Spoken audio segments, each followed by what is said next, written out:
Pagbasa mula sa aklat ni Propeta Jonas, sinabi ng Panginoon kay Jonas, "Pumunta ka sa lungsod ng Ninive at ipahayag mo ang mga ipinasasabi ko sa iyo."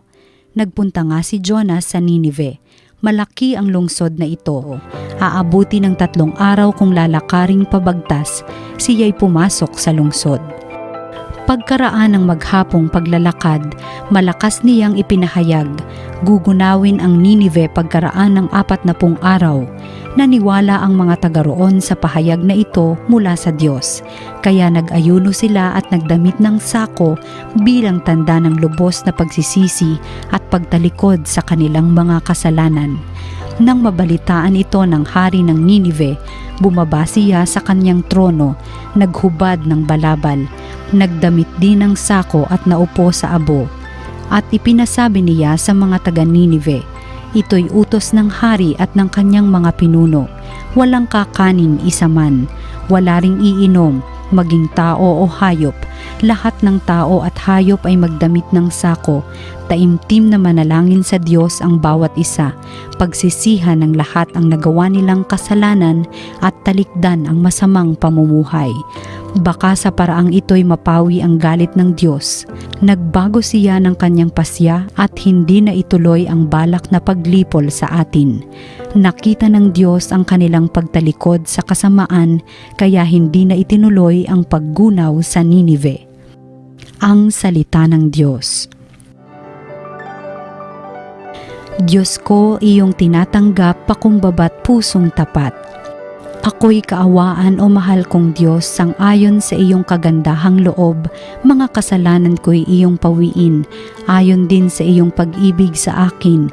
Hugasan mo sana ang aking karumhan, dalisayin mo ang aking kasalanan. Diyos ko, iyong tinatanggap pakumbaba't pusong tapat. Isang pusong tapat sa aking likhain, bigyan mo o Diyos ng bagong damdamin. Sa iyong harapay huwag akong alisin, ang espiritu mo ang papaghariin. Diyos ko, iyong tinatanggap pakumbaba't pusong tapat. Hindi mo na nais ang mga panghandog, sa haing sinunog di ka nalulugod. Ang handog ko o Diyos na karapat-dapat ay ang pakumbaba't pusong mapagtapat. Diyos ko, iyong tinatanggap pakumbaba't pusong tapat. Ang mabuting balita ng Panginoon ayon kay San Lucas. Noong panahong iyon, samantalang dumaragsa ang mga tao, sinabi ni Jesus, "Napakasama ng lahing ito. Naghahanap sila ng palatandaan mula sa langit, subalit walang ipapakita sa kanila maliban sa palatandaang inilalarawan ng nangyari kay Jonas." Kung paanong naging isang palatandaan si Jonas sa mga taga Ninive, gayon din naman magiging isang palatandaan sa lahing ito ang Anak ng Tao. Sa araw ng paghuhukom, titindig ang reyna ng timog laban sa lahing ito at sila'y hahatulan niya ng kaparusahan, sapagkat nanggaling siya sa dulo ng daigdig upang pakinggan ang karunungan ni Solomon. Ngunit higit na di hamak kay Solomon ang naririto. Sa araw ng paghuhukom ay titindig ang mga taga Ninive laban sa lahing ito at hahatulan ng kaparusahan, sapagkat nagsisi sila dahil sa pangangaral ni Jonas, ngunit higit na di hamak kay Jonas ang naririto. Ang mabuting balita ng Panginoon. Pinupuri ka namin, Panginoong Hesukristo.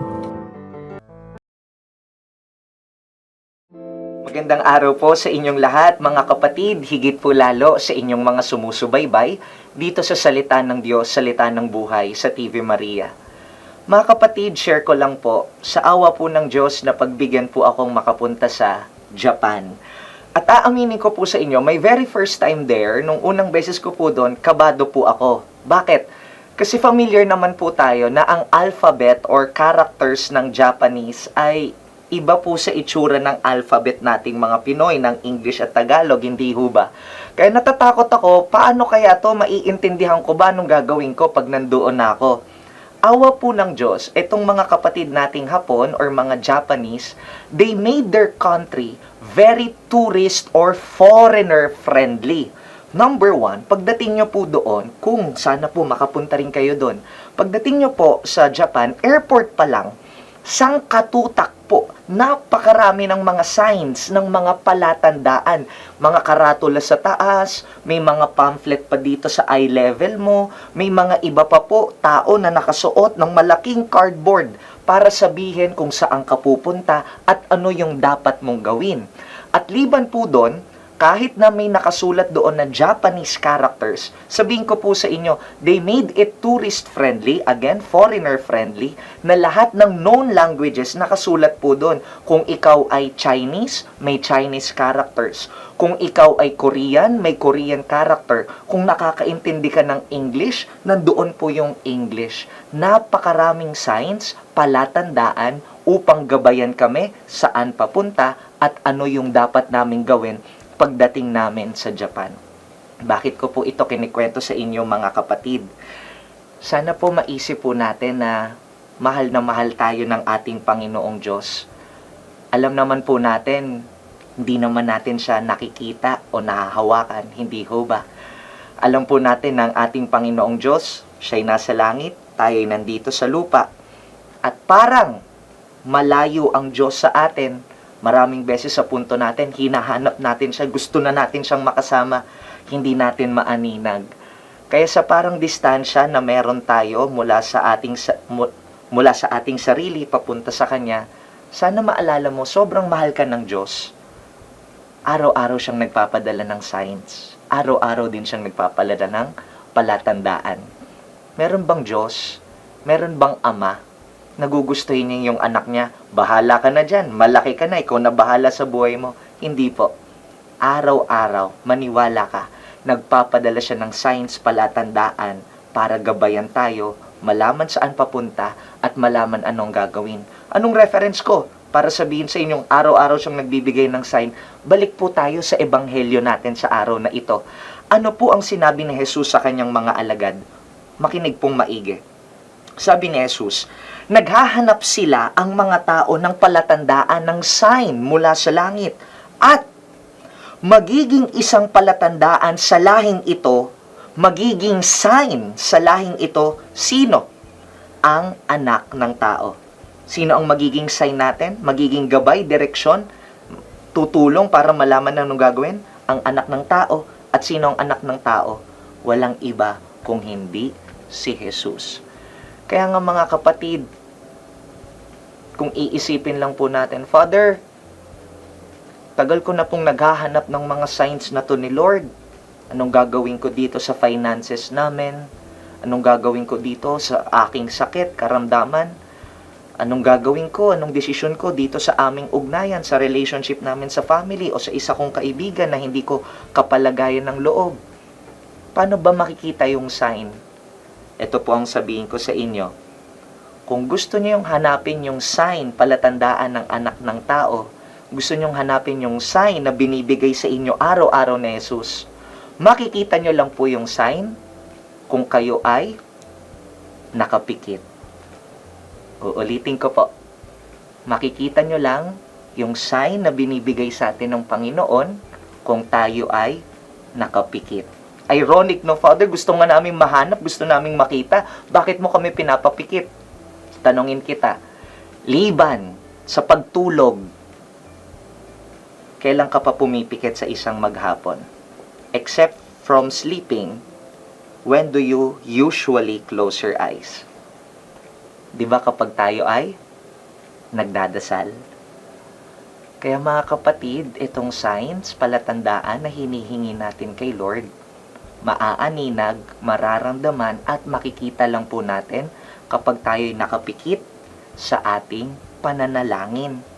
Kaya ngayong nakapasok na po tayo sa season of Lent, liban po dun sa tinatawag nating fasting or pag-iwas sa pagkain ng marami, liban po sa abstaining, yung pag-iwas din natin sa 3M, manok, mamoy at maka.